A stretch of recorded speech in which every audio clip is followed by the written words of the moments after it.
A la luz de la lámpara.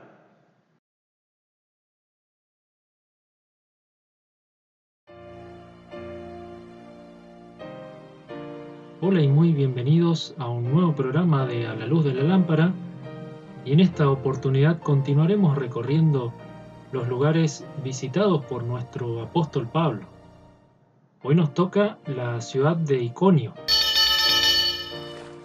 Esta está ubicada al sudeste de Antioquía y distaba de esa ciudad unos 130 kilómetros y 240 kilómetros de Ankara, actual capital de Turquía. Hoy se la llama Konya y tiene alrededor de 1 millón de habitantes. Sus orígenes son frigios, personas que emigraron porque los ilirios ocuparon Tracia, entre la frontera que une Oriente y Occidente en el estrecho llamado del Bósforo, zona que ocupa hoy Estambul, la ciudad más poblada de Turquía. Los frigios, que habitaban desde antaño allí, habían diseñado un sistema de irrigación para sus cultivos. Durante el período de dominación romana, esta estaba de paso por la principal ruta comercial que conectaba Éfeso con Siria, llamada Vía del Emperador. Sin embargo, su religión permaneció siendo frigia a pesar del dominio romano. Durante la época romana, tuvo gobiernos de características helenísticas con poderes jurídicos. Los judíos de allí poseían una posición de poder. Su diosa principal fue Cíbeles, quien luego fue tomada prestado por los griegos para su panteón. Se le representaba con una corona con forma de muralla montada en un carro tirada por leones, simbolizando su soberanía sobre las bestias. La imagen que ven ahora de Cíbeles se encuentra frente al Palacio de Linares en Madrid. Durante los años 1077 y 1307 existió un gobierno de la dinastía selyúcida llamado Sultanato de Rum, y entre los años 1097 hasta 1243 tuvo su capital en Iconio. Los cruzados, con el duque Godofredo de Bouillon en 1097 a la cabeza y Federico Barbarroja en 1190, la ocuparon temporalmente. Luego de una serie de revueltas intestinas, el sultanato desapareció en 1307 y así fue convertido en el Emirato de los Caramánidas en 1322. Tanto el famoso Saladino como Selim II la embellecieron y construyeron muchas mezquitas.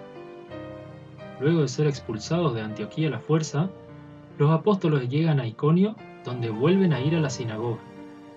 El objetivo, como siempre, es captar la atención de los temerosos del Dios verdadero, y qué mejor lugar que la sinagoga.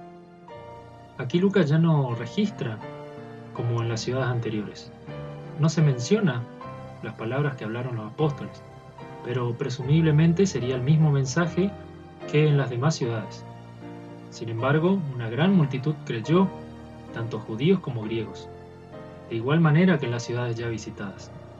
A pesar de lo dicho por Pablo en Hechos 13:46, donde él de ahora en más se volvería a los gentiles, aún intentó llamar a los judíos.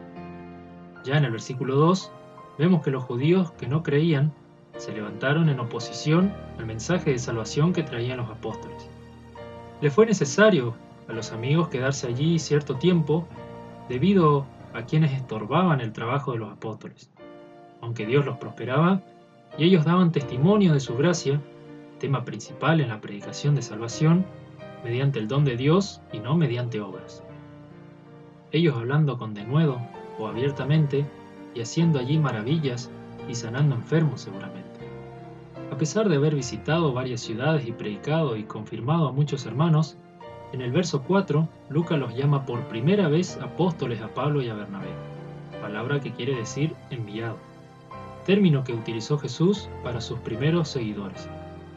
Algunos eruditos sostienen que solamente los 12 debieron ser llamados apóstoles y respaldan que al principio del texto de Lucas, aquí en Hechos 1:26, donde se elige a Matías como sucesor de Judas, no fue una elección por parte de Dios, dado que no es mencionado nuevamente en algún otro texto. En mi opinión, esto está en total desacuerdo con el propósito de Dios. Si bien el término apóstol, como dije, significa enviado, Está más que comprobado que Pablo fue enviado a predicar el Evangelio por todo el mundo.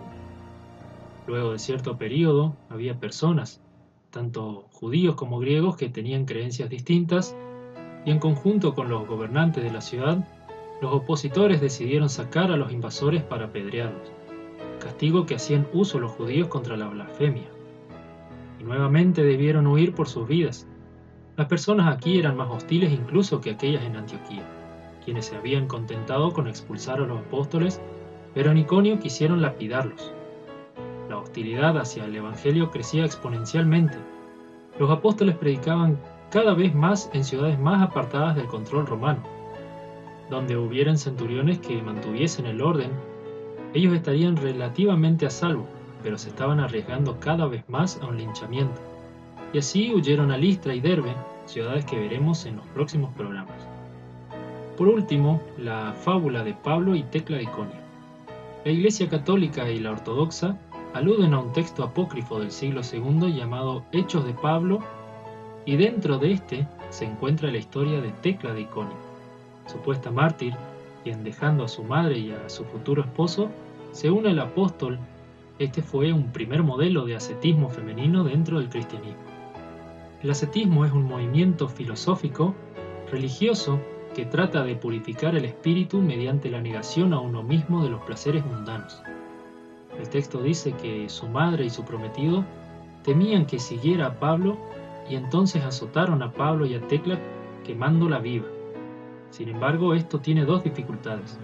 En primer lugar, en el texto de Lucas, a Pablo no lo azotaron, y en segundo lugar, la muerte en la hoguera no era común en aquella época, por lo que su veracidad es dudosa. La celebración de esta santa mártir es el 23 de septiembre y tiene seguidores por todo el mundo. Muy bien, queridos seguidores de A la Luz de la Lámpara, como ustedes bien saben, siempre les repito, estas son nuestras redes sociales para toda consulta que quieran hacer, para que ustedes puedan mantenerse al tanto y seguirnos en cada publicación que hagamos. Muchas gracias y hasta la próxima.